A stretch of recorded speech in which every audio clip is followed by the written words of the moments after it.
finish off tonight, and we're going to start into the problem of evil. And I just want to introduce what I'm going to do here in this session. As we're going to touch on three things. First, that there's three avenues of the problem, and ways that the problem gets presented to us. And that we come into encountering it and having to deal with it. Second, we want to think about responding to specifically the why question, which can be the hardest thing. Because there can be a lot more to the why question than just the intellectual. There can be very much of an emotional, seeking, wanting to seek for an answer. And then we also want to identify some primary pitfalls. What I'm not going to do is get into, here's this argument, we're going to tackle that argument. We'll do that tomorrow. But we want to get into just this overall nature of the issue and mentality, just thinking about our mentality and approaching it. There's three avenues that we got to navigate. First, there's arguments. Someone comes along and they say, here's my argument, and here's why I think Christianity or why I think God doesn't make sense. And they present you this argument from evil. They also might just make an assertion. Rather than argument, they just make some assertion. They say, this is just the way it is, or this is true, this is the truth. And it's regarding evil, and you're just left to, it's like, well, how do I respond to that? Or sometimes they ask really honest questions. And that's where we get the why. That one is the one I want to most be able to respond to. We're going to spend the most time there. But the other two I might have to deal with to get to the honest question. And so then that's where it's the thing about where we're navigating it. To try to get to what really matters. All right, so move into the first one. Arguments, there's a number of examples. There might be an argument that God is the cause of evil. There's all this evil, your God is the cause of all things. Look what that means. Then your God is the cause of evil. What a terrible God. How could you even believe in such a God and you want to say that God's good? Or your God's supposed to be perfect, and look at all these things he made called humans that are not perfect. What the heck's wrong with your God, and why can't he make things right? You can get those kind of things. Then there's the logical problem of evil, where God is omnipotent, God is omnibenevolent. Oh, but evil exists. We're like, that doesn't work. And then they lay it out. Now, if I'm in the conversation, I want to be able to lay it out for them. I might say, is this what you mean? Because they might not put it this way. But are you saying if an omnipotent, omnibenevolent being exists and evil would not exist? But evil exists? Therefore, no such omnipotent and omnibenevolent being should be existing? Is that what you're saying? Okay. They'd probably say yeah. Just one thing I'll say on this argument today, on this next slide here, is there's assumed meanings that they have. When they make that argument, there's certain things that they have in their mind that those words mean. The words specifically omnipotence and omnibenevolence. Here's what I think this means, and I'm going to say it. So I'm throwing this at you with this assumed meaning that maybe they learned in Sunday school when they were 7 or 8, and they never have moved deeper on it. And now they've rejected the faith, and now they're throwing this at you. And they think, well, omnipotence, that means there's nothing God cannot do. And if that's what it means, well then, here's my argument.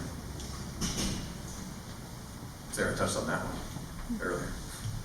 Or, well, if God's omnibenevolent, well then if he's omnibenevolent, so he's all good and all loving, well then he must protect us from things, he must make things better. He's not. Or wouldn't he just eliminate all this suffering and all this evil? Why wouldn't he? Okay, there's assumptions coming from the concept of omnipotence or omnibenevolence. Well, then I got to be prepared to deal with that, to address those assumptions, which means I got to be able to talk about attributes of God that I might not have spent much time on. I like to say, you'll hear that, oh, the pastor's doing a sermon on the attributes of God. Oh, that sounds boring. I don't want to bother with that. We might be fine, but it suddenly comes into play when an atheist starts attacking you on your idea of God. And it's like, oh, geez, I wish I could explain this attribute of God. But then we don't talk about it because people are like, well, that sounds boring. Well, go talk to some atheists and then it won't be boring anymore. It'll be exciting. You're like, I need to learn this. The next category is assertions. So here's some examples. Assertion, what I'm talking about is where somebody, they just say it, and it might be your kid at dinner one night. It might be your kid at dinner when guests are there. And suddenly they have some comment, something was being talked about Christianity, so they have a comment. And they assert something like, well, it doesn't make any sense to believe in a good God because there's so much evil in the world. Well, what am I going to say now? Good grief. And you got like 10 seconds to figure out how to respond, right? Or 6 seconds. Or a good God wouldn't allow all the horrible things that happen in the world, so God must not exist. Well, what do I say to that? Again, you got 6 or 7 seconds, as we're all looking at each other, as this person just asserted it. They didn't raise a question. They didn't give an argument. They just said it and threw it at you. Okay. John's going to get into this as we go on, but there's a great time for questions, right? And a tactic in dealing with this. Okay, well, I need to ask some questions. Like what? What would God have to do? That's an interesting thing that you said. What would God have to do to make it so that these things that you're talking about didn't happen? What do you think? You know, it's my teenager at the table. Or it's a friend at work. Or, maybe they're not a friend, they're a coworker. But it's like, what would God have to do for what you're talking about to not be? Because they probably haven't thought about it. And when you think it through, well, he's going to have to take away human freedom. Make it so we don't have the freedom to make that decision. Look what these people did. So ultimately, you need God to not let them make free choices. Or it could just eliminate us. Then you wouldn't have the problem. Or you could get into a different question here. How would God be loving if he forced us to only do what he wants? And I could follow it up. Do you want God to force us to do what he wants us to do? Or do you want God to force us to do what you want people to do? And it's just to get them thinking and to have them start to engage it. But rather than going, I have to have the perfect answer right now to refute them, it's let's ask a question and let's see how they're going to respond and how they're going to think a little further on. The third one I mentioned was honest questions. And then they might ask, well, why would God allow evil? Now that might be at the same dinner table. And they're not asserting it at you. Not throwing it at you out of the blue. Maybe something came up and they're like, I got a question. I don't understand with this. Like, why would God allow evil? Now, of the three, this is the one I would want to most be able to engage. Because that's coming probably from a place of some sincerity. Or they ask, why would God allow freedom if he knew it would result in so many terrible things? And they might give you examples. Or something was in the news recently, right? And then they say, well, look at this. Like, why was God even allow us to be like this? I want to spend time here thinking about this question. Why would God allow evil? Why would he think in creating us and creating us the way he did? He knows and that it's going to result in evil and a lot of it, and a lot of different kinds, and people who are trying to, as the scripture said, inventing evil. He knows that. And you think, well, why would he allow it? If he's thinking about this ahead of time, and he thinks about creating us, and he knows, okay, if I create them this way, here's what's going to happen. There's going to be a lot of good things, but there's going to be these things. Why would he choose it? So, some thoughts on why would God allow evil here on this next one. First one. Freedom. We're going to talk about the whole concept of human freedom here a little bit. But freedom is necessary for both love and obedience. And these are essential to a relationship with God. They're essential to a lot of relationships.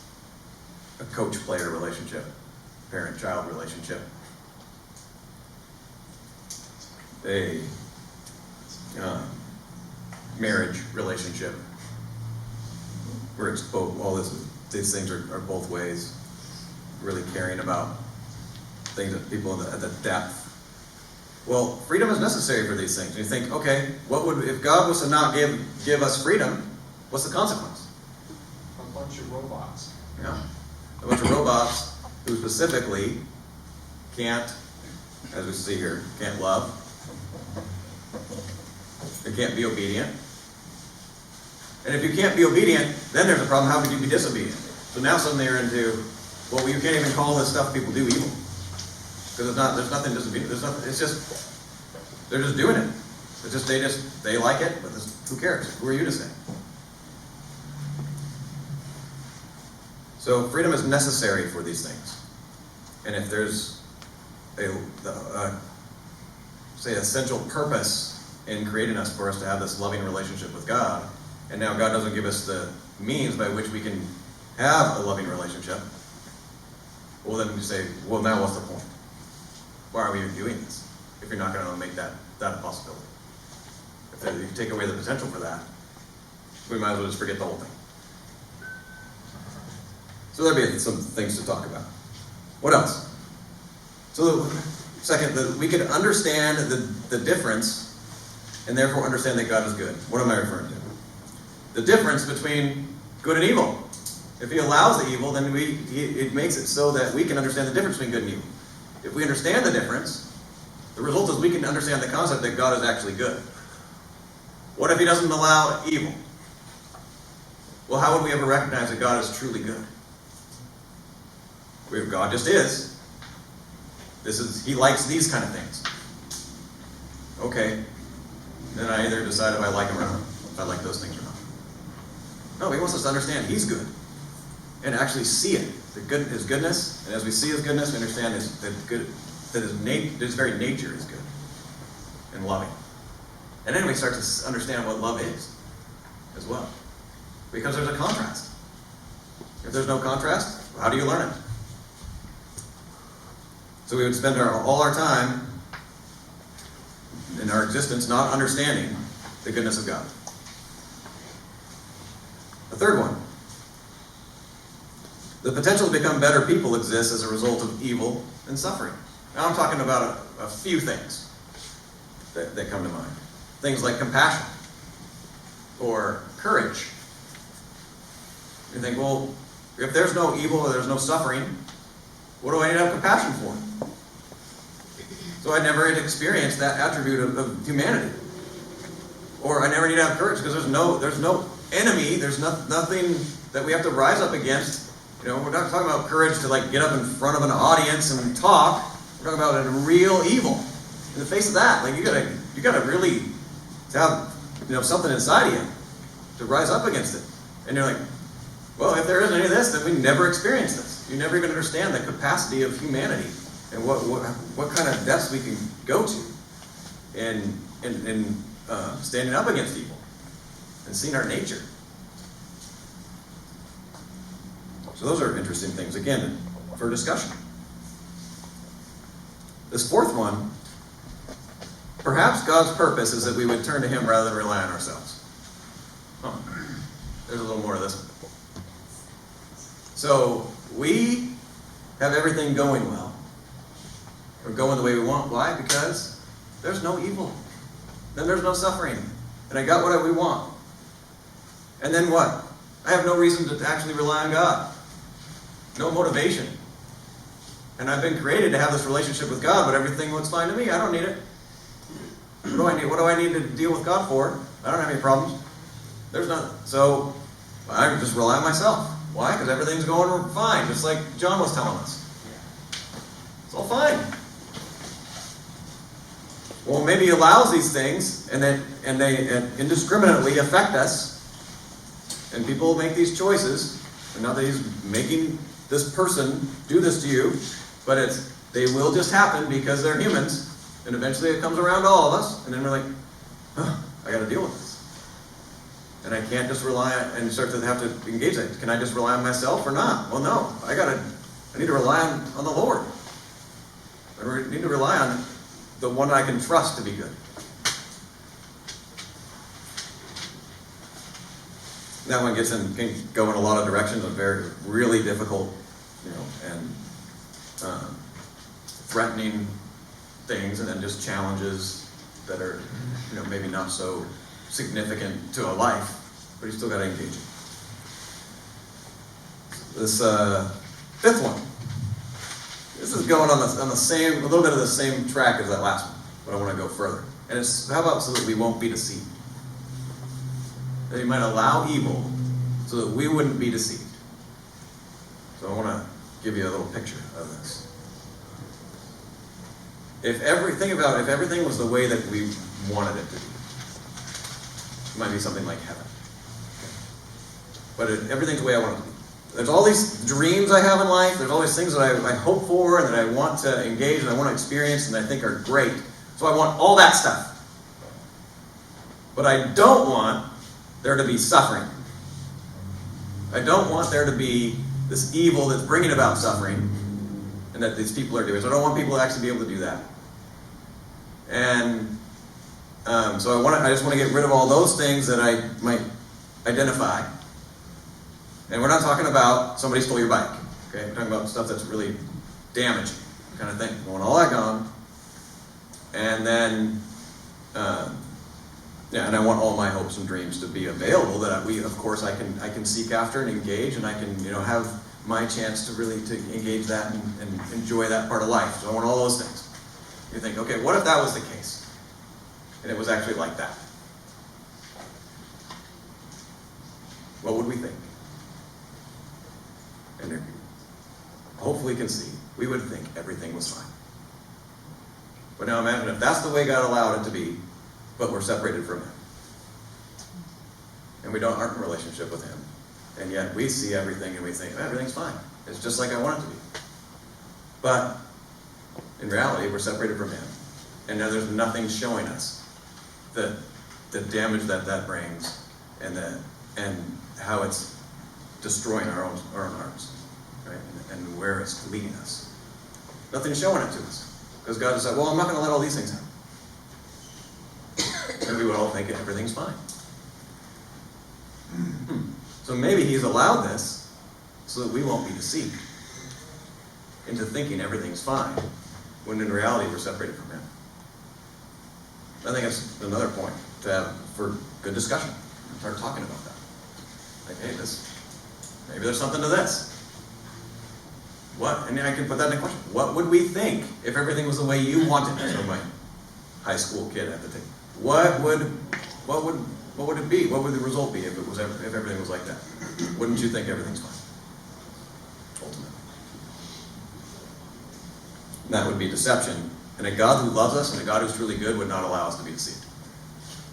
So He's going to allow it to be obvious. Because what? We got people now that's saying things are fine. Right? Who think things are fine in their life. And, they're like, I'm doing great. This is fine. I'm not worried about anything in life. Okay. People still say that. They might not be talking about finances, but other things. So, it's interesting to see that we say that even with the way God's allowed it to be. You think, what if that stuff was gone? Well, how much would people think everything's fine? Next, the third thing that I started us off with in our overview is I want to talk about pitfalls to avoid. So in dealing with the problem evil and engaging that, we want to be familiar with arguments. We want to be ready for questions. Yes, absolutely. We also want to be aware of some things maybe I don't want to get into, directions I don't want to go that are going to cause problems. And there's certain statements. So I list 3 statements here. First, saying something like, God has a plan. in the midst of, especially in the midst of like talking about something evil that occurred in somebody's experience. And now I say to them, well, God has a plan, or it's part of God's plan. Or I say, well, God knows what he's doing. Or things happen for a reason. We're probably all familiar with these. What is the implication if I say, well, there's evil has occurred and they say God has a plan, or it's part of God's plan? The implication that God intended for this. God wants it. It's all part of his plan. He planned for that. Maybe it's actually good. Again, we're not talking about a bike stolen. We're not talking about somebody ran into your car and knocked the side mirror off or something. We're talking about real destructive stuff. What about that God knows what he's doing? What does that suggest? That's not just that God maybe intended for this to happen. God did it to you. God made that happen on purpose.